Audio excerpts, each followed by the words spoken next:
And welcome everybody to Gaming Late at Night. This is Late at Night with FriscoFlame. I am your host, FriscoFlame. Thank you for joining. I see we've got some people in the chat here. Lovely to have you. But I know I'm not the man you're here for. The man you're here for is the amazing, the incomparable, the tall, light, and sexy Mr. Joe Never Fails. Joe, how you doing today? I'm doing great, bro. Thank you, man. That's an amazing intro. Thank you. And Joe, you're on Late at Night. We're here on Twitch. I've got to ask you the first question that must be asked. What are you playing? What games am I playing? I play lots of Final Fantasy games, man. The main game I play is Final Fantasy 14. And as of right now, I'm participating in an event called Final Fantasy Count Up, which is you can check it out at ffcountup.com. It's basically an event that was supposed to ramp up every single Final Fantasy from 1 to 15, leading into September 30th's release of Final Fantasy 15, but that got delayed till November 29th. So you know what's kind of funny? I don't know if you saw when they originally announced it, they showed a November release date and cut it back and said September. Yeah, I was really excited. I was there in LA for it. So I freaked out. I thought they were going to like punk GameSpot for releasing the information early, and tell them like just say screw it, guys. We're going to give it to you a month later now, just because you leaked the information early. And I was excited, but now I'm still excited. So. All right, and Wounded Pop Tart Tiger 2 Wild and Abstract 252. Welcome to the chat. I see some Super Saiyan emojis here. Yes. Those exist. Along with hearts and some scrub's face. I can't. Nah. His JNF Grill. So anyway, man. Like you got started on PlayStation, you were telling me earlier. Yeah, man. Yeah, so, I started on a PlayStation 4. Start on PlayStation 4 now. With that being that you are a PlayStation 4 streamer, how are you not currently like just exploring No Man's Sky? How did you not? Yes, I wish. No Man's Sky came at a weird transition in my life. This last week, this last Sunday marked a week that I have been living in a new place, and I just moved into a house after 2 years of kind of bouncing around in my life. So I had a little curveball thrown up at me at the last minute that ended up costing me a lot of money, and I actually needed to ask for help for it. And very gratefully, my community came through in a huge way. And without my community, I wouldn't have a place to stay right now. I wouldn't be staying in that place. But money's tight. I really wish that I could buy an extra video game right now. I did actually just splurge. I splurged this week. I ended up doing a little bit better than I thought I would last week. So I bought Chrono Trigger on PlayStation 3, so I can play some Chrono Trigger in the future. But that was $10. I don't think I can swing the extra 60 right now. So I'm just trying to keep it very affordable for right now. Keeping it affordable, Gotcha. You mentioned Chrono Trigger. Now, yes. Yeah, the Final Fantasy series, you started streaming on PlayStation 4, but was Final Fantasy one of the first series of games you got into in gaming in general, or was that just big when you got your PlayStation?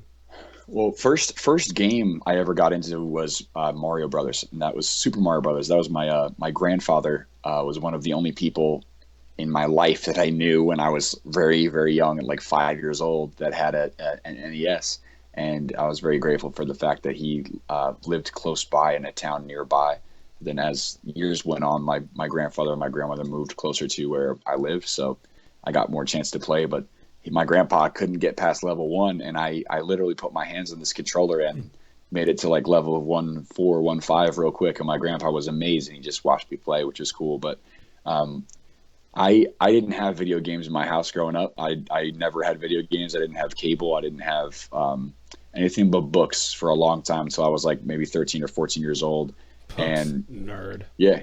Oh, dude, I love books, man. I love books. Books shape my imagination today. So now, like, the ideas that I come up with, I want to manifest those very vivid ideas and things into reality, which is fun. So I always wished I could in books, but I didn't. I can't do it in that way. So I when I was like 14 years old, I asked my mom and my dad for a PlayStation because PlayStation 2 was coming out and I wanted something old. I just wanted to play games that I couldn't play before. One of my neighbors, like years beforehand, had a PlayStation because his dad worked in video games and art design and stuff. And I would always go down the street and play like the first 45 minutes, the first hour, the first 2 hours, the first 3 hours of Final Fantasy VII, but couldn't get any farther because he never had a memory card.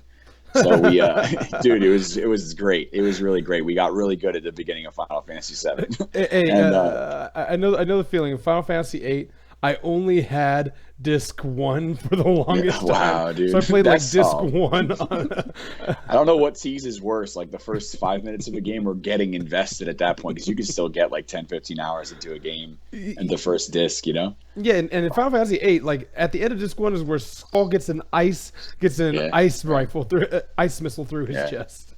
Yeah, it's a really nice cliffhanger at the beginning of beginning of disc two. Yeah, so go on.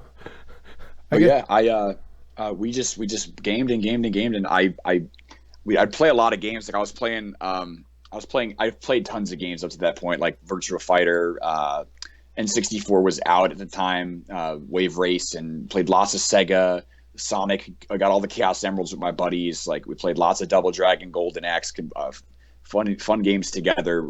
And we were playing like Crash Bandicoot and Spyro and stuff. And I remembered just looking at Final Fantasy VII and getting involved with like the feel for the game itself and like the characterization and it just felt like I was playing a movie and I was involved with being in that movie. And then they also had like some pretty legendary CG up to that point.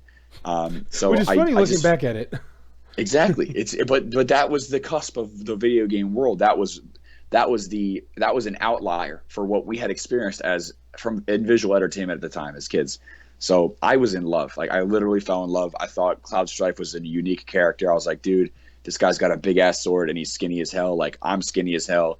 I want a big ass sword. You know what I mean? Like it was just, dude, it was just right. It just felt right to me. So Final Fantasy VII changed the way that I saw games. I fell in love with games that way. I ended up like literally starting a business in my town. Like I asked my mom and my dad, and they're like, no way. My dad told me one of the greatest lines ever. I'll keep it in my heart always. He goes, son, if you want something bad enough, you can go work for it.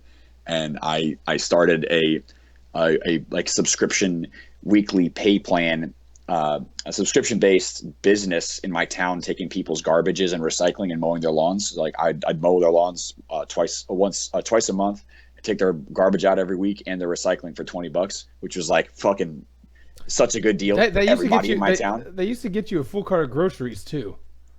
I wish. No, but I did that, and I ended up getting like 4 or 5 streets of my neighborhood all down with the plan because I was this kid in the neighborhood, and I was making good money as a kid, man. I was making really good money, just doing that, doing the chores of other people and doing the recycling for them and doing the garbages. I all did it all at the same time. I did everybody's lawn different days of the week, and it kept me active, it kept me out of trouble, and I ended up making an income, and I bought my first PlayStation that way, and that's how I got involved with Final Fantasy VII. Nice. And from there, I've been a fan ever since. Abby has a couple questions. I'm assuming Yes. Abby's from your stream. Well, first off, with a lot of hard work and a little passion. ... You two can never fail. You two can never fail, man. I say that throughout my broadcasts, and I always remind people that because like I've overcome some challenges in my life. I haven't always made the best decisions, and that's something I want to be able to share with people. You know, my name is Joe Fails. That's my real name. So Joe Never Fails really means a lot to me. I was going to ask about that because I noticed when I was looking you up that you had that as your last name, and I'm like, yeah. Wait, is that just an unfortunate name? No, it's my real name. It's my real name, dude. All right, yeah. And then Abby, but seriously does asks, what inspires you to play Final Fantasy XIV the way you do, or what got you playing Final Fantasy XIV as you do? It's a story that I tell.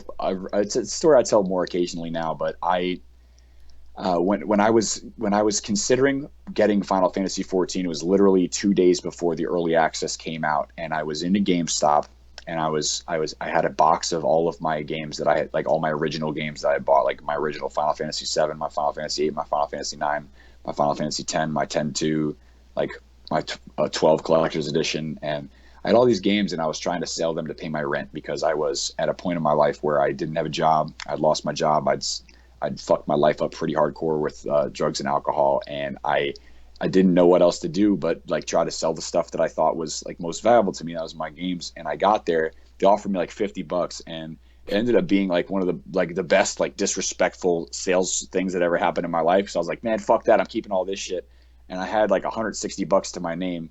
So first thing I did was pre-order a $60 video game. The first thing I did was buy Final Fantasy 14 because I thought to myself, I was like, hey, if I didn't go out and I didn't go to clubs and I didn't go like drink and I didn't do drugs and I just sat down and played this game that I loved, like it just got back to who I was as a core, as really who I really was, like who I identified with as a kid.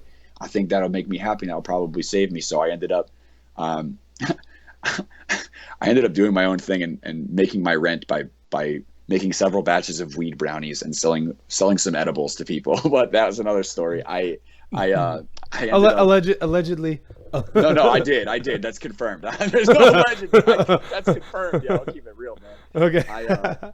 I got Final Fantasy 14 and I no lifed that game for the first 3 months. I'd never played an MMO before, and I literally fell in love with the game. I'd seen WoW, wasn't really interested in the art style of WoW, and I was able to play and throw my life and my attention and my energy into a fantasy world where I was stronger than I was currently in the real world. So I fell in love with this, and I started romanticizing the idea of Joe Never and this Point Break Patrick Swayze blonde haired looking character that was just the bomb, dude.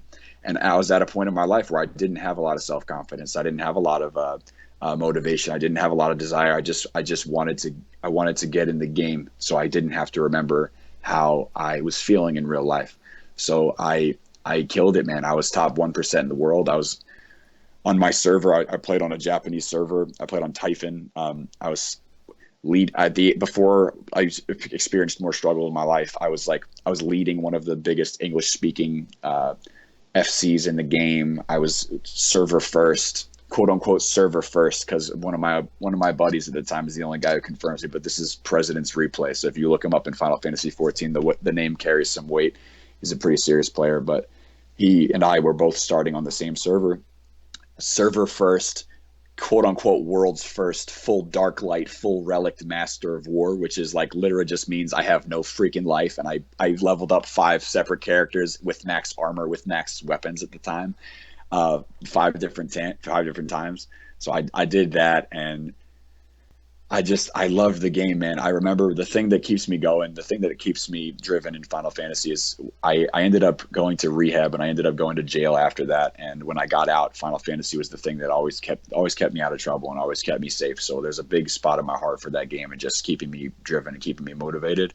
I was in a raid static on Friday and Saturday nights, so I didn't get into trouble. And for me, like, if I just hear the music of like the area of Gridania, or if I hear the music of like Uldal or one of the other main city states, it just takes me back to this time of like beautiful, beautiful, peaceful happiness. And I like experiencing that. So for me personally, like for me to be able to get a chance to share that experience with somebody else and to relate to other people who are currently in that position that I was in my life before I started pursuing a happier destiny, to be able to relate to that and let people know that, like, yes, you are only a small time away or a small little bit of work away from also being happy in your life, I think is a very powerful thing. So like I like, people tell me all the time, and people tell me to diversify and reach out and branch out, and I know it's coming in my future, but Final Fantasy 14, the community of Final Fantasy 14 has supported me for a really long time. I don't think I'll ever take it out of my schedule, but it's the entire experience has changed my life, and honestly I believe it saved my life in a big way too. So that's why I'm involved, and that's why I'll stay committed to Final Fantasy 14. Gotcha, man. That's the most I've ever heard anyone talk about Final Fantasy 14. Hey, it's a great game, man. It really doesn't get the rap that it deserves. It really doesn't. I can talk about it and talk about it and talk about it, but people give it this initial reaction. Like a lot of big broadcasters and a lot of big reviewers and a lot of big companies gave the game this like really bad rap because of its initial release was such a flop. It was one of the biggest disasters in video game history. It was one of the things that like really sent Square Enix into a weird spiral over the last 7 years, and they're coming out of it right now. I'm keeping my fingers crossed with Final Fantasy 15. I really can't see him. I can't see him messing it up. But the cutscenes if they keep those cutscenes they've shown us, oh yeah, and every other cutscene looks like that. It's not even about the cutscenes, man. Like honestly, like the biggest thing for me right now, if I'm gonna transition to 15, is I want to see how this new battle system is going to affect my long-term gameplay. And when I say that, it's like for me playing Kingdom Hearts, it's because a lot of comparisons are drawn, or playing an action game, a lot of the battles become mundane over time because I'm just going in and slashing and slashing and slashing and slashing. And one of the cool things for me, like in RPGs, is sometimes you have to pay attention with the active time battle and stuff like that. I can sit back and I can wait, but now with these action games, I have to like press. I have to keep my attention, and I have to keep my attention involved. So to see the change go from these turn-based games to now action-based games, I want to see how well it's going to be done. On top of that, like the warping is a question, and then my biggest concern more than anything else is the story, because if for me personally, if the story doesn't ring true in my heart as a Final Fantasy fan, that's going to be the biggest letdown on top of everything else. And we've been talking about it over the last couple of days, specifically like with the changes and the leaps and bounds that Final Fantasy VIII made in comparison to Final Fantasy VII, with the draw system, with the new limit break system, with the new weapon system. This is another evolution for Final Fantasy in general, I think, personally, in my life. So to see the changes, that's okay. But if it loses what is essential and what draws the enormous fan base, the core of fan base of Final Fantasy into the game, which is the story, the character development, the romance, the drama, the conflict, the rising action, the crisis, the call to battle, all of these things, if it lacks those things and those key elements, it's really just a shell. That's really all that it is. It's a sales pitch more than anything else right now. So for me to see all this hype, and I need the story to back it up. And I think, me personally, I think that it will have depth. The father son, the relationship and the ties, the bonds between father and son are something that ring true for me. I told Hajime Tabata about that. I got a chance to thank him in person at PAX West, which is beautiful. It's a video awesome. I've saved on my Facebook. I hit his translator right there, and I shook his hand. I told him flat out, because the posters that they gave us at PAX West, I got one autographed and signed. The posters that they gave us at PAX Prime last year, there was a private autograph signing that you needed tickets for, and there was one under my seat, so I got it. And I told him, I reached it, I grabbed his hand, I said, thank you so much for this game and being able to express and tell this story of King Regis and Noctis, because it's basically a story of the transfer of power through time. Like, hey, I'm the king now, and you will inherit my kingdom one day, like the Mufasa Simba type thing. And it just rings true for me, because I haven't always had the best relationship with my father, but now in my life I do. So that bond means a lot. And and through, if you follow Final Fantasy 15, like that connection is severed, and we're gonna find out directly what happens this Friday, because Kingsglaive comes out this Friday, which is awesome. Okay, well, I do have another question for the chat. Yes. Which is and says, this is from Tiger 2 Wild, and it says, Joe, I know the answer to this, but I feel others would like to know. With the fact Final Fantasy 14 has changed your life so much, how are you helping the Final Fantasy 14 community as a streamer and a gamer? How am I helping the 14 community?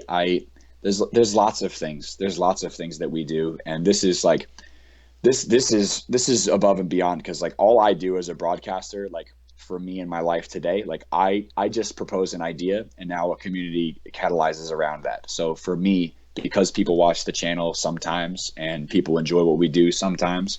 I never know if people are going to stay or go. But what I ask for and what I talk about is, for me, analyzing MMO. I've played a couple since I started broadcasting ESO, Destiny, a couple other MMOs. But for me, Blade and Soul, for me, one of the things that I've analyzed that keeps people connected and keeps people engaged in an MMO is community. So I thought to myself, is how can we create a community?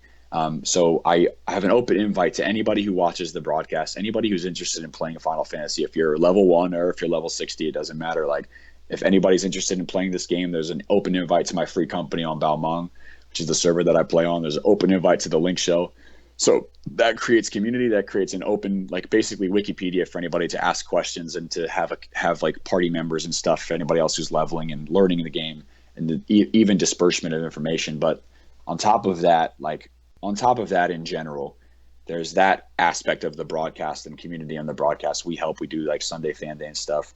One of the things that I've been directly involved in, and which is a great question that you asked, Tiger, my friend Tiger. One of the things that I've been most proud of in my entire career as a broadcaster, but also as a gamer in general, is I was pretty heavily involved in the PvP scene in Final Fantasy XIV. And before the competitive level 60 feast content came out in 14, I ended up asking to join one of the greatest, the most experienced PvP free company on Gilgamesh, which is basically the group of the top 30 North American PvP players in the world. And I started talking to them because we had these conferences where people would all get together and share ideas and conference about what we could do together. And one of the things that I immediately thought of was, hey, if I use my connections with the Square Enix community team and your knowledge, like, we could probably start some type of open dialogue with Square Enix about the direction that PvP should go and could go. So for me personally, like, knowing a lot of the team at Square Enix, knowing everybody involved, literally everybody involved, and meeting a lot of the people at different conventions. One of the things that I love being able to do is travel for conventions and be involved with Square Enix behind the scenes. I got a chance to talk to people, and from hearing more and more, even when it comes to raiding and like PvE content, they develop it, they practice it, but they don't really like raid it. And what I mean by they practice it is, like, they'll all go in with invincible characters and then like find out the mechanics they need to survive, but don't necessarily like do it at the minimum eye level, which is what everybody else starts out at. So with PvP, they have this concept, they put it out, and then the community is what tests it. The community is what goes through the struggle with it.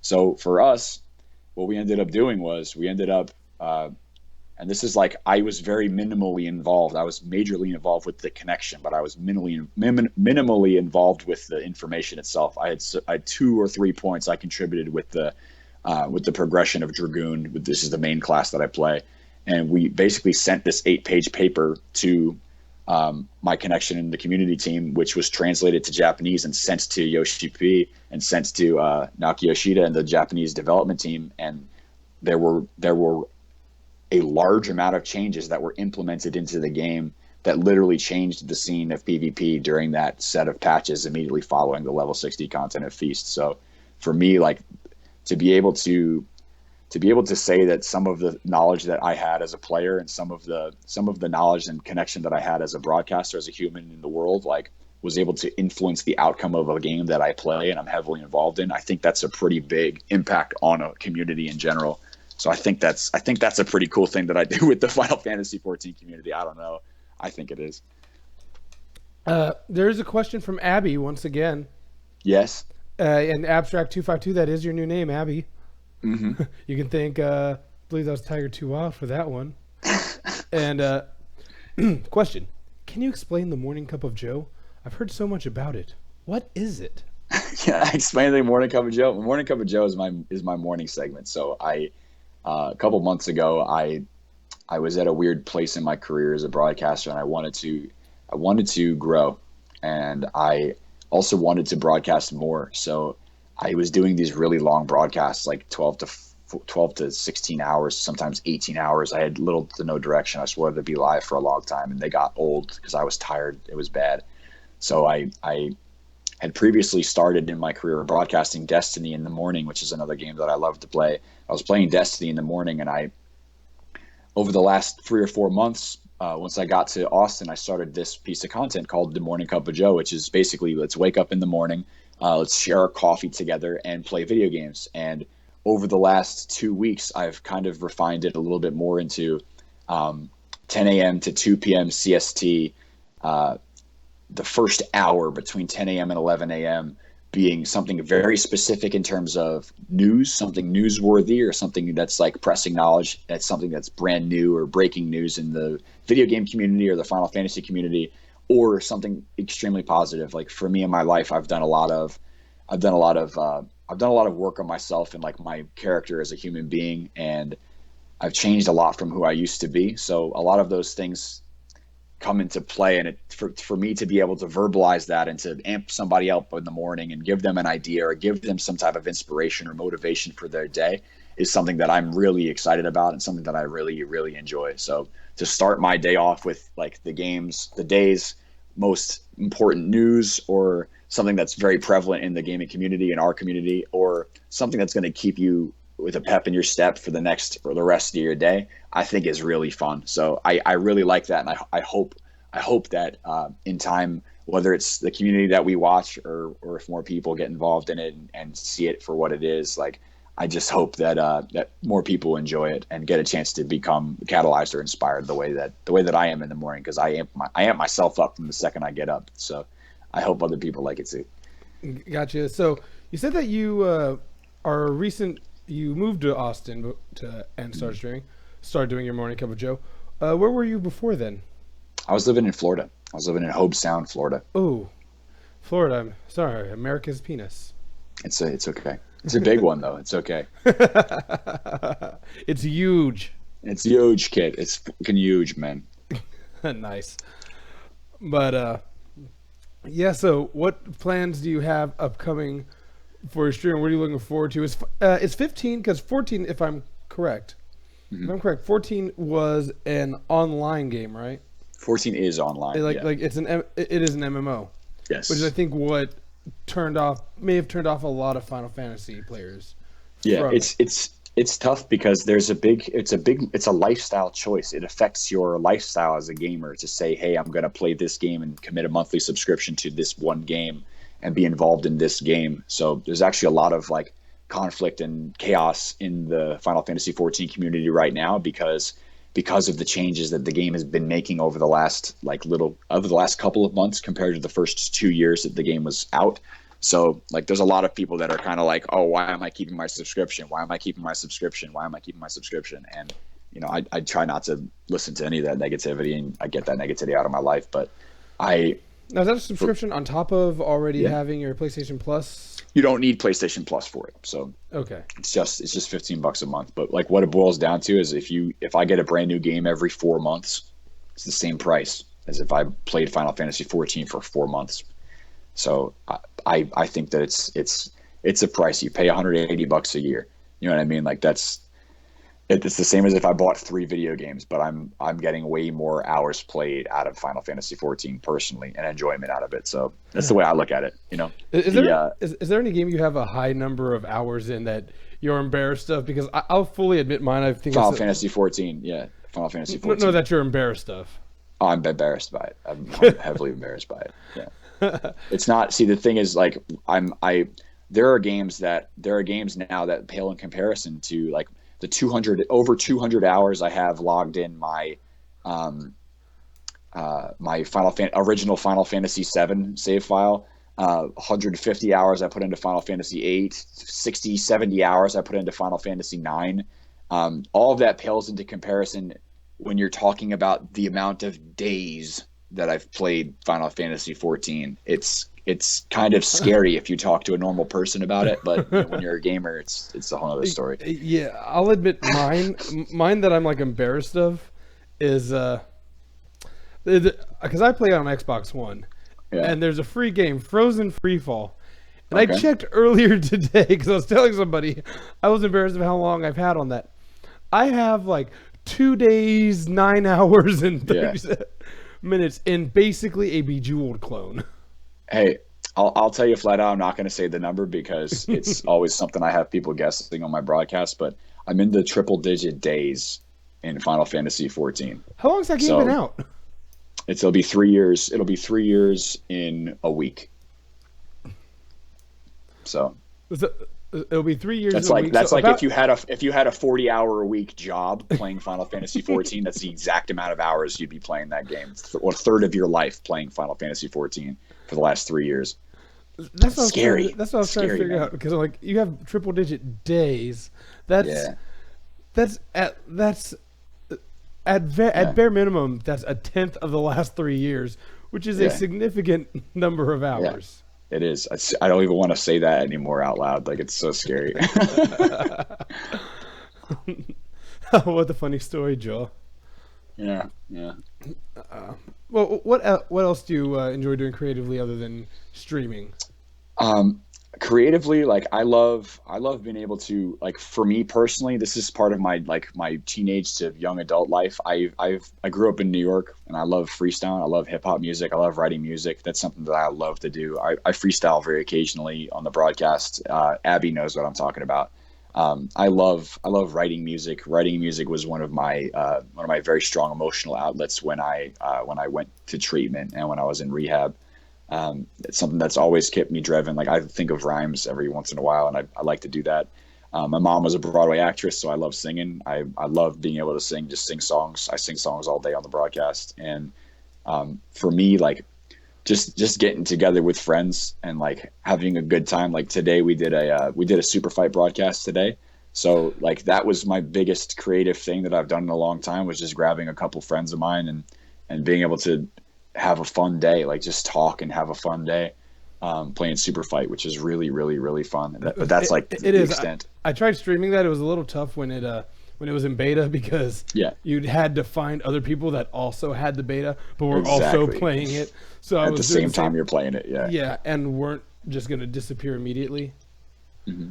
Yeah, that. Uh, But super fun the, game. Super yeah, fun game. the game's out now, so it's out. It's $10 on Steam, so it's like such a fun game to play on a community day. I want to bring it. I want to get more people involved and do it more on Sundays. Okay, I got another question here from Crimson Dragon, Cool. and by the way, Zyber or Zeber, whatever Hmm. your name is, he says he doesn't get crazy hours in the Final Fantasy MMOs, but it does make him almost cringe knowing he has about one full year of playtime in one tune in WoW, which I'm assuming means one character. Yeah, but WoW's been out for like 10 years though. That's the difference, man. Like, damn, dude. I think no, it's been out. It has to have been out longer than 10 years Yeah, because, right. like, I believe people started playing it like when I was early on in high school, and the graphics really haven't changed, right? I that's my biggest complaint about WoW is I can't immerse myself in the universe because of the graphic style. That's for me. That's just me. And like I know I could play it. I know I could play it. I really do. In terms of like gameplay and mechanics and classes, I know I would love it just because it's an MMO, and I know I've fallen in love with Final Fantasy 14 the same way. So Okay, it's just it was it's a little released. different. It was released in 2004, so about 12 years. Yeah, 12 years. And but the universe dates back to 1994 when it was called Warcraft: Orcs and Humans as a board game, as a role playing Crazy. game. Crazy. Yeah, graphics have improved some, only because monitor resolution has. That's There you go. it's like, but anyway, from Crimson Dragon 12, full-time streaming is a tough life. Many streamers don't make it to being partnered or have to slow up at times just to make a living. What do you think could be done to make it better for streamers' livelihoods, both in breaking through and sustaining living through full-time streaming? And I was about to ask you that because, I mean, Yeah, you're a smaller channel, but you are an official Twitch partner. correct. I'm also a full-time broadcaster, so there's a difference. There's also a difference between that and that. For me, I'd love to talk on this point. This is actually fantastic. It's a fantastic question to ask, Crimson. Thank you, dude. Um, for me, I started doing this as a hobby. So in what it is, in the core of what broadcasting is, it's sharing. So it's the same premise of like, hey, I've got a sandwich. Do you want to bite? Or hey, I've got this book. Do you want to borrow it? Or hey, I've got a movie that you might enjoy. Would you like to watch it? Now, on top of that, it's communication. So let's add another element to this entertainment that you're now receiving as a human being. You're not just watching something and it's static. I cannot affect it. You're watching something and you're talking to it, and you're getting feedback from it. So analyzing all of those things, there's something along those lines where it gets to a certain point where it reaches critical mass and it becomes valuable. And that's what Twitch looks for. It's tough because the job is incredible. There's millions of broadcasters and there's 15,000 Twitch partners roughly. Um, Additionally, from there, once you become valuable, you have to sell your broadcast and you have to get yourself in front of people that want to support it. So once you become popular, or once you become valuable in a certain field or a certain vein, you have to get visibility, you have to get exposure, you have to maintain this, you have to gather it, you have to farm it, you have to collect it, you have to groom it, you have to train it into what you're doing and ask it to follow you places. And all of those things are difficult. They're very difficult. Those are things that you don't imagine or conceptualize when you first start it as a hobby. So for me, when I started this, I just wanted to share. I just wanted to share my swag. That's all I wanted to do. I wanted to share how good of a player I was in Final Fantasy 14 as a Dragoon. I knew I was one of the only people doing it on PlayStation. I wanted to share it with as many people as possible, and I wanted to share people my music, and I wanted people to talk to, man. I felt so lonely playing video games by myself when I found out that this was an actual avenue for a career. I fell in love. I fell in love, and for me in my life today, my community fluctuates. So like I'm actually one of the outliers on Twitch where I have a very low concurrent viewer base and an incredibly high in comparison subscriber base.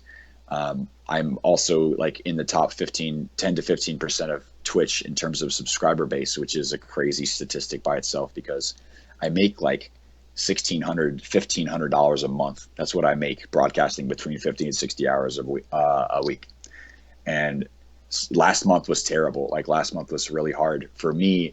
Like as a broadcaster, creating unique content and creating valuable content or informative content or entertaining content and being able to consistently do it with no stopping, with no gaps to a new group of people on a weekly and daily basis is the biggest challenge to a broadcaster. For me, the things that every single year Twitch does like an audit, they do like a Twitch partner census. And the thing that I gave in terms of feedback is Twitch they ask all of these things that are like business information and like daily like day-to-day questions, and then they ask the question at the end, last question, what can we do for you? And the thing that I asked, and I hope that we're getting there as a corporation, as a company, because Amazon purchased Twitch, and I know that they're going to be making a lot of changes in the infrastructure, how the business aspect is run. But when it comes down to it, a partner is committing between 50 and 60 hours gambling. They're gambling their content at a time. They're gambling their time to an audience at that time in the world. And if it works, it works. There is no formula for this, for getting people to subscribe. You know, there is no formula. Is it a fancy sub emote? Is it some type of audio cue? You know, is it some type of story, or is it personality? Is it somebody's looks? Is it somebody's voice? You know, what are these things that people are looking to support? At the end of the day, no one knows. Like some companies are researching the analytics because they're incredibly valuable. They're incredibly valuable. Companies like Muxy, Twitch Alerts, they research the analytics. Twitch does analytics as well. But when it comes down to it, for me, if I'm committing 40 to 50 to 60 to 70 hours sometimes of my week to something that's supposed to be a job, but I have no guaranteed income from, I'd like to see some type of marginal base pay. That's one thing that I think would change a lot of broadcasters' lives. You know, for me, as opposed to supporting a product, or as opposed to supporting a company and shoving that company down my community's throat and receiving an income based off of that, or telling people to buy stuff and siphoning a portion of the profits into my pocket through an affiliate website or whatever that is. Like, I feel like those are all like cheesy sales opportunities for me. If I wanted to make money broadcasting, if I wanted to make money, I'd go back to selling cars. I had a 6-figure salary selling cars in 2010, 2011, 2012. Like, I just go back to doing those things if I wanted to make money. I don't do this to make money. I do this to have fun, and I do this to be happy. So like, it is very difficult when you're changing it from something that in its core should be making you happy and not making you money. So for me, my biggest struggle over the last year of being partnered has been that balance, that back and forth. Is, am I doing things that are going to make me happy right now, or am I doing things that are going to make me money? And it's tough. It's really tough because I have made a lot of sacrifices in my life. I have made a lot of sacrifices in my life in the last year, to be happy. And honestly, I feel like that's a valuable thing, because I've never been happier. I've never had more challenges, but I also have never been happier in my life this last year. So I really don't think that I would change it for the world. I just need to keep working harder and keep being consistent, and keep striving for creative content and continuing to please my fan base. And that's what I think that's the biggest challenge at its core. Gotcha, man. That's pretty beautiful. I mean, even Zyber says that's one thing that pisses him off is there are some streamers that are big and they are fucking milking their fans like there's no tomorrow. But then you got Joe here busting his ass off, being extremely thankful for even a couple dollar donation. Yeah, it's crazy, man. Because like I honestly, like 2 weeks ago, I was in a position where I had to ask my community for help. Like I had to. And you guys know what I'm talking about. I'm not going to get into the specifics right now, but I honestly felt like it wasn't fair for me to ask for help from the people that support this community. You know what I mean? That's where I come from as a man, like in terms of my pride. Like I don't ever ask for more than what I need. I ask for exactly what I need. I ask for exactly what I need to make $1,500 a month. That's what I ask for. You know, I don't ever ask for more than that. You'll never see me ask more for that. And if I get more than that, then that's a blessing in my life. And you'll see more stuff. You'll see more PC stuff. You'll see more cool stuff happening. But for me, like, I don't want, and it's a weird way to say it, but like, I love what I do so much. Like, it doesn't matter who comes in, like whether it's 30 people or 300, like it doesn't matter, because at the core of what we do, we're here to have fun. So we're having fun with 30 people. I'm having fun regardless. You guys are having fun. That's who counts. Like, if you're not there, then that sucks to be you if you're not there experiencing what we're doing. You know what I mean? Like, I'm not mad about it. But at the end of the day, like, I don't need a lot. And what really bugs me is, like, I lived a life of frivolous income. Like, for a long time, I made a lot of money and I squandered it. And I know that there are people on Twitch that make a shitload of money. And I know that I don't know of a lot of people that really value it for what it is. So for me, I'm grateful for what I have 100%. Like, I'm just grateful to not live in a halfway house anymore. I'm grateful to be sober, and I'm grateful to have people that are supportive of me in my life. I'm grateful for this house. I'm grateful for my roommates. I'm grateful to have a beautiful woman in my life. And that's a change in a huge way that I haven't had in a long time. So I can't complain about fucking anything, man. I just got to keep working hard, and I know happiness will come. Gotcha, man. And and that's incredibly beautiful to hear. I've got Abby with another question asking. Abby. And this is actually a good question to kind of close things on before I get to my 10 questions. Cool. And Abby also shouted out that you're a full-time Discord partner. I'm assuming that ! Discord does something on your channel. Doesn't do anything here. Yeah, it does. But Abby asks, with all these blessings that have come your way, where do you see yourself in years to come as a full-time streamer? Will you give it up or continue to broaden your opportunities and follow your dream? Well, it's a great question too, man. It's a great question. It's life. This is life, is where do we go in life? Like, for someone like me who dropped out of college, who doesn't have a lot of opportunities like to pursue, I'm going to hammer this out as hard as I can, man. Like, I know you guys know I'm going to be making changes in 2017. I'm going to be diversifying the variety of the games that we play, and I'm going to be working hard. For me, I think a lot about this because as a man, I want to be able to see this as a career, but I don't know. I also can't predict the future. I can't determine what's going to happen in my life. a year from now. I can't determine what Twitch is going to be like a year from now. Like I can't determine the state of the world a year from now. So all I can do is wake up on a daily basis and work hard. So for me, from the amount of people that I meet and the amount of relationships that I meet in this business and in this industry, I see potential opportunities for me growing in community positions, possibly at a Square Enix type company, influencer positions, basically being able to get people involved with each other. I think that's one of my biggest passions, is just connecting people that need to be connected, that don't know other people exist, that could potentially benefit each other. All of these, even a sales position at Twitch, like just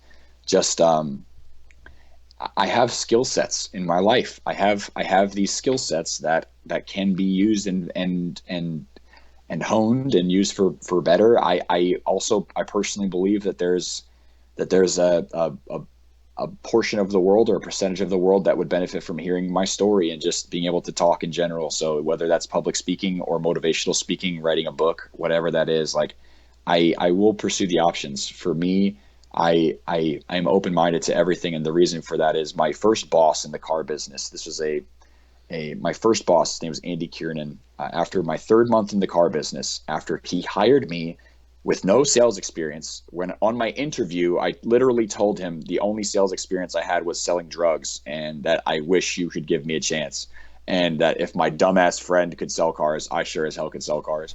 After the third month that I sold cars and I was the number one salesman at my dealership, he invited me over to his house to have dinner with his wife, and he gave me this picture, and this picture was a tiger. And I don't currently have the picture anymore. It's at my old roommate's house in Florida, but it's a tiger that I'll never forget. The statement, and what it says is, opportunities multiply as they are seized. So for me as a person, to make that one change in the revolutions of my life for happiness spurred on a huge amount of opportunities that I never knew existed if I had never pursued it. So for me, broadcasting, I will always be able to broadcast. It's something that I know I can do. I'd always like to, because it makes me happy. If I pursue another career opportunity, or if I do something else in my future, that's up for the future and destiny and the universe to decide for me. But I would always like to broadcast. I know that for a fact. I'd always like to broadcast. So whether it's something bigger and broadcasting, or just expanding my broadcasting viewer base and subscriber base, who knows what the future has in store for me. But I don't know. So I'm going to pray to the universe for giving me the things that I've got, and just ask for more energy to keep doing what I'm doing, and never ask for more. Gotcha. And Joe, I'll say this is probably the best talk I've had on here. You come from a real place of both humility and pride, and just a voice of experience as success and as a failure. And Joe may have failed one more time, but Joe never stays failing. So I thank you for that. I thank you for coming on here. No stress, dude. These 10 questions came from the French series Bouillon de Coteur, hosted by Bernard Pivot. You may have known them from James Lipton on Inside the Actor Studio. These are great questions, man. These are great questions. I'm ready. So, first question is, what is your favorite word? Smock. Smock, like yes. Like in art, yeah. Smock. Smock. I love it. It's strange, and I love it. I say it. I'll say it in walking around my town. Like, I'll just say it, smock, and smile. I love it. Gotcha. What is your least favorite word? The N-word. Never. Got it. The worst one. The worst one. Yeah. All right. What turns you on creatively, spiritually, or emotionally? Or? All three or? Yeah, or. All three. I'll put and or. You can give me what turns you on creatively, spiritually, and emotionally separately, or whichever you feel comfortable. Creatively, what turns me on is quick wit and clever thought. So if I hear someone think of something, or a quip or a retort that is incredibly quick and funny and pertinent to the exact moment, like a funny jab or something back and forth, that really turns me on creatively. Rhymes also turn me on creatively. Things that make me smile turn me on creatively.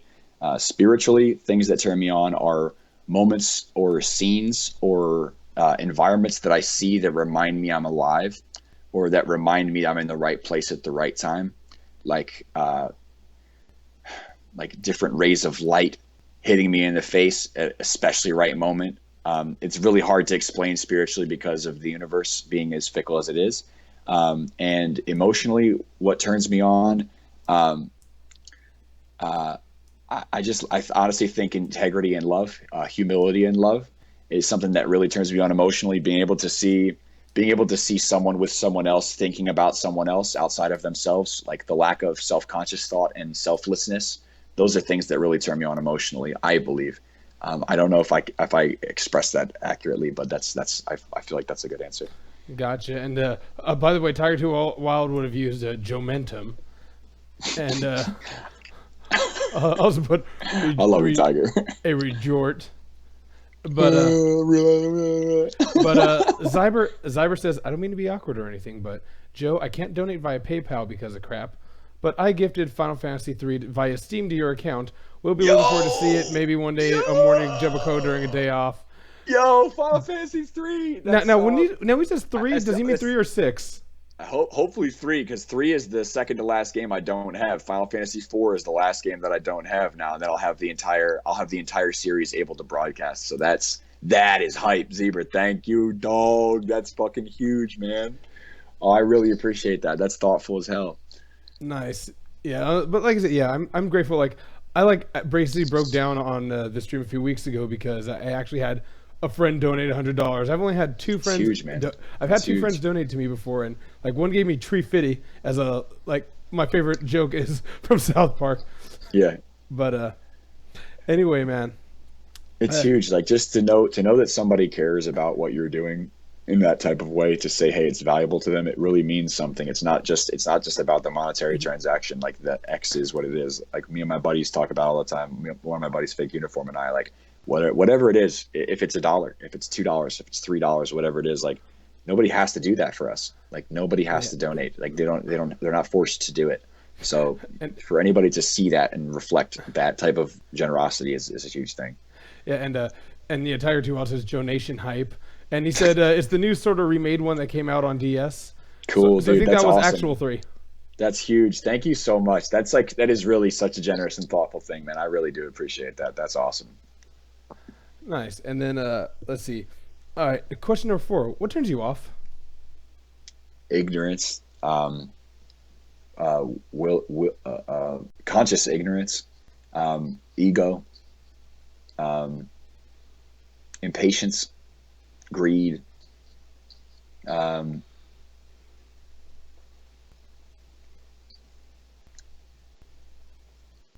Just negativity in general. Negativity, man. Like it's just I've gone through too many things to not smile when I wake up. You know what I mean? Like that's just the bottom line.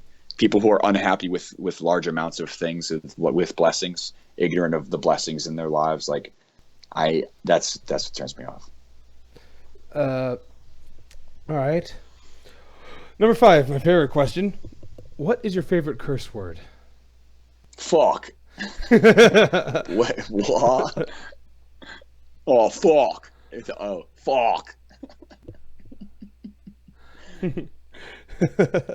It's again the most versatile of curse words. Yeah. Oh, and so many Joe hearts being thrown up. Joe and hearts, but Hell yeah.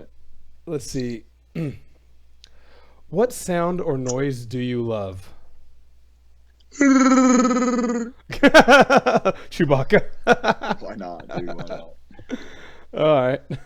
What sound? I also love, really quickly, like rain, and Oh, you've been in heaven the past few days then. I have, and birds, quiet birds chirping in the morning, like actual songbirds, not caws, Not grackles? actual songbirds. Yeah, not like ha ha ha, not like like woodpeckers, like actual, like that stuff reminds me of home, and yeah. Yeah, I'm kind of amazed. It's not. Victory fanfare. Oh man. Wiki woo hype for days. Wookie woo. uh, man, or the sound of a chocobo, Yeah, or right. or yeah. Oh man, if I don't know if you've seen it, check out Final Fantasy Abridged. Final Fantasy VII Machine Abridged. If Yeah, you haven't, it's made by the same guys who do Dragon Ball Z yeah. Abridged. They're great. They're great. Yeah. Did you check out the Final Fantasy one they just did? Yeah. Loved it. I will have one drugs, please. One, please. All right. What sound or noise do you hate? Alarms. Oh, Uh, smoke detectors. any, anything designed to disturb you? Anything designed to disturb me? Well, no, like I said, smoke detectors are made so that you wake up if Yeah. there's a fire. Oh yeah, yeah. That's made to disturb me. Yes, it is. I know the house is on fire. Thank you. Thank you. All right. What what profession other than your own would you like to attempt? Acting. Well, hey, you're in a good town for that, man. You can get extra stuff. Nice. Let's see. What profession would you not like to do? Oh, no, Joe. What's up, bro?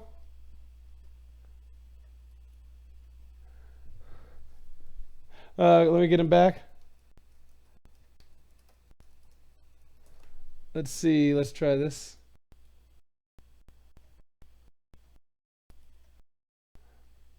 Trying to get back to Joe.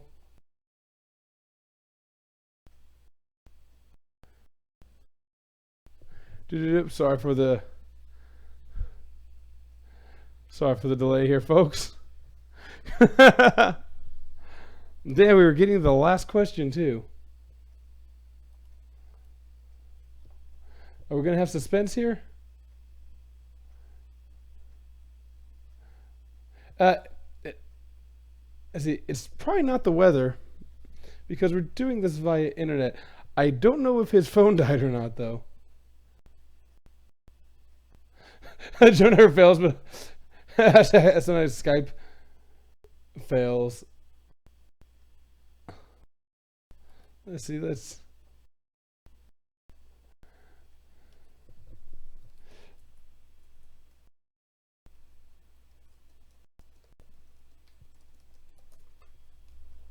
see. Trying to get him. While I try to get Joe back, I will say I am thankful to all of you for coming by. It's been a lovely night. Been enjoying having you guys. Everyone to Twitter, Discord, Twitter, BRB. All right. Yes, please do. Let's see. I'll try calling him again in just a couple minutes because I said Joe usually posts something on Twitter or Snapchat if something ever happens. All right, I'll take a look at Twitter real quick.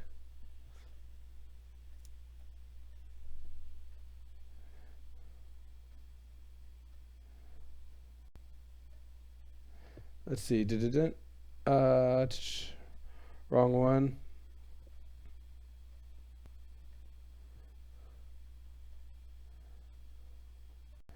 Ah, come on. Where the hell did Joe go? Uh,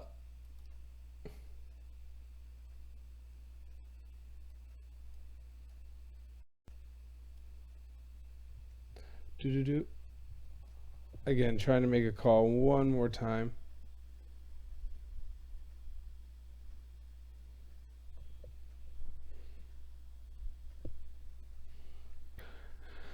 Do do do. Technical difficulties. Hey.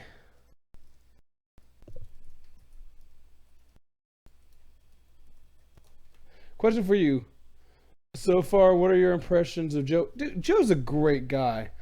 I freaking love Joe. I've met Joe before at a couple of parties, the South by Southwest. Sorry, not South by. Yeah, well, South. I think I saw him South by Southwest as well. But there was a Twitch party during RTX as well that I met him at, and PAX South, the infamous PAX South party, which I shall probably never speak of publicly again because, man, hurricanes, not a great thing. But no, Joe's great. Okay, you think Joe's getting back online? Awesome. Thank you, Tiger. I appreciate the update because I do want to ask him that last question, and then I'll have to edit. Joe is calling. Hey, bro. Sorry, man. No worries, Joe. Good having you.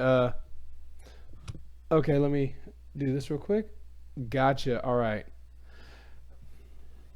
Yeah, the infamous hurricanes. Yeah, Wounded Pop-Tart. You don't want to know about.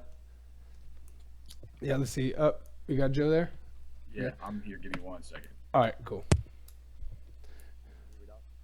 Yeah, I can hear you. Speak again. You have a very low microphone. Try to go in your settings, turn up the mic. Can you hear me? Yeah, your mic's very low though. Try to see if it's the computer that I'm on. It's super low.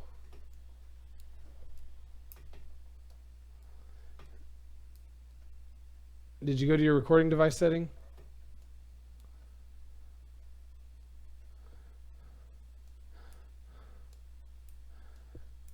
Do. Yeah, yeah, we can't hear you much at all. Although we did hear you initially before you plugged those in, so might have just have to suffer through some of the echo. What? Can you hear me better now? Yeah, Can you hear the feedback from your voice on the call? I cannot. Okay, cool. That works then. All right. Yeah. So yeah, that's. Thank you. I thank you for being considerate of that. No stress. It's my fault. My battery died on my phone, and I was wondering about that. And let me just adjust that up a little. All right, say something again. how does that sound? Chad, how does that sound? Can you hear him? Because I can hear him fine, but I'm wearing headphones.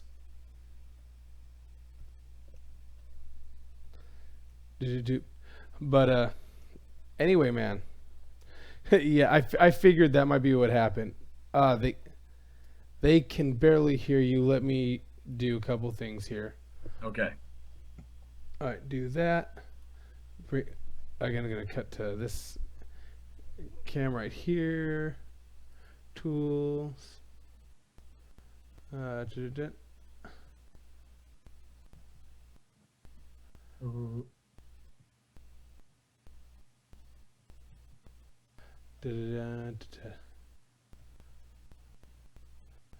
I remember where this audio settings. With your buddy, yeah. All right, those are coming in. Those are coming in fully. Oh, all right. I guess they can hear you. Okay, cool. I guess they can hear you now. Cool. So just be sure to project your voice as well. I will project my voice. All right. Anyway, Joe, I did have one last question for you. Yes. All right. So, this is the big one. If heaven exists, what would you like to hear God say when you arrive at the pearly gates?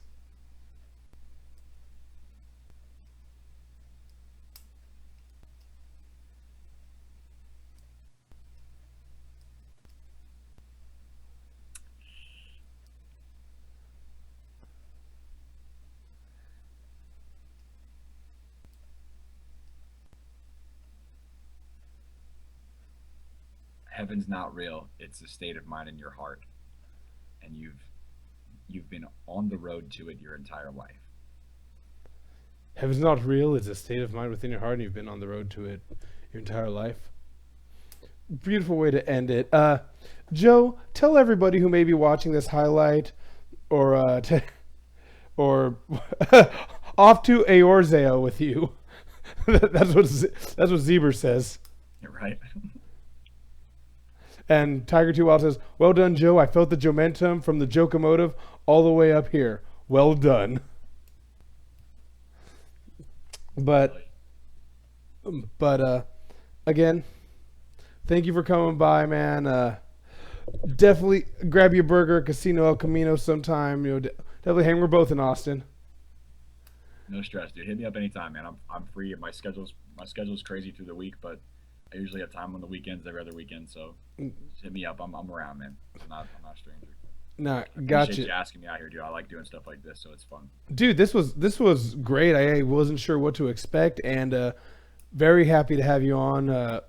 This will be up on YouTube. This will be on as a highlight. Man, great job. Great job. Great to have you out here. Tell Just tweet it at me so I can retweet it when you get it out. all right. Tell the people where they can find you. Cool. If you guys ever want to check out what I do, you can catch me at twitch.tv/JoeNeverFails, 10 a.m. to 2 p.m. Monday through Thursday. Friday, noon till 5 or 8, depending on how far we go. That's Final Fantasy Friday and subscriber giveaways on Friday. Saturday's my day off. Sunday, I'm usually in the evening. Sometimes it's rough, but pay attention to the social media where you can find me at JoeNeverFails on Twitter, Instagram, Facebook, Snapchat, Christian Mingle, Farmers Only. You name it, I'm there. My YouTube, JoeFails09, and that's where I upload. I'm going to be uploading Your Morning Joe, Your Morning Cup of Joe, when I hammer out the actual logistics of what the format is going to look like. I'm basically practicing towards the end of the month. I'm waiting for new graphics, and I'm waiting for some new animations, I hope, and my chair and my desk. So once I get those things, I will be uploading the final format to YouTube. And you can catch me there at JoeFails09. And Twitch is where it is, man. yeah, and is there any? Is like let's see, PSNet, and thank you, Zebra. I love doing this. I wanted to do something different for streaming. I thought bringing all the streamers on and talking to them would be something different. I always wanted to be a talk show host. Hell yeah, dude. PlayStation Network is also Joe Never Fails. Vine, Joe Never Fails, all over the place.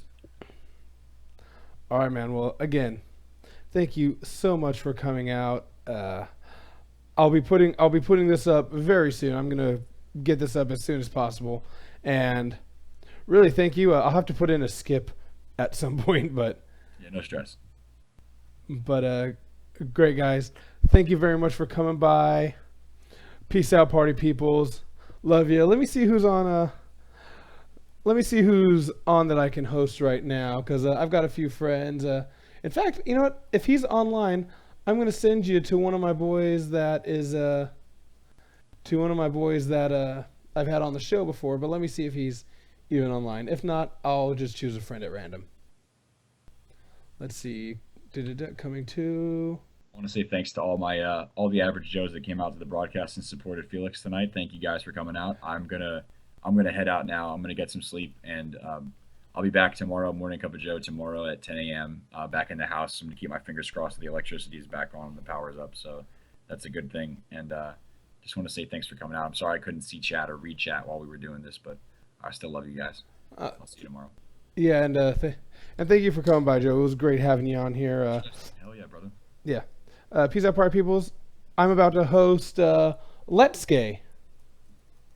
So, Thanks, you guys. peace.